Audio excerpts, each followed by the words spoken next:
എന്താണ് ഒരാളുടെ കൾച്ചർ, എന്താണ് ഒരു സൊസൈറ്റിയുടെ കൾച്ചർ, ഒരു നാടിൻ്റെ കൾച്ചർ, അത് അവരുടെ ജീവിത രീതിയുടെ ഒരു ആകത്തുകയാണ്. ആ ജീവിത രീതിയെ രൂപപ്പെടുത്തുന്ന അനേകം ആശയങ്ങൾ, അനേകം ചിന്തകൾ, അതിൽ ഒട്ടുമിക്കതും അവരുടെ തന്നെ ജീവിതാനുഭവങ്ങളുമായി വല്ലാതെ ഇഴചേർന്ന് നിൽക്കുന്നതായിരിക്കും. ചരിത്രവുമായി, ഒരു നാടിൻ്റെ കഥയുമായി, ഒരു നാടിൻ്റെ രൂപപ്പെടലുമായി അങ്ങേയറ്റം ചേർന്ന് നിൽക്കുന്നതായിരിക്കും അവരുടെ സംസ്കാരം.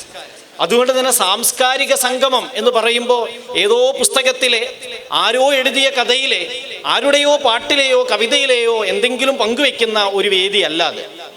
അതുകൊണ്ട് തന്നെ നമ്മളൊരു കഥ പറയുമ്പോൾ, ഒരു കവിത ചൊല്ലുമ്പോൾ, ഒരു പാട്ട് പാടുമ്പോൾ അത് നമ്മിലേക്ക് ചേരുമ്പോഴാണ് അതൊരു സാംസ്കാരിക പരിപാടിയായി മാറുന്നത്. അപ്പോഴാണ് അത് സംസ്കാരത്തെ ഉദ്ദീപിപ്പിക്കുന്നത്. അങ്ങനെയാവുമ്പോൾ നമ്മൾ നമ്മുടെ സംസ്കാരത്തെക്കുറിച്ച് ആലോചിക്കും, നമ്മൾ എന്താണ് ചെയ്യേണ്ടത് എന്ന് ആലോചിക്കും.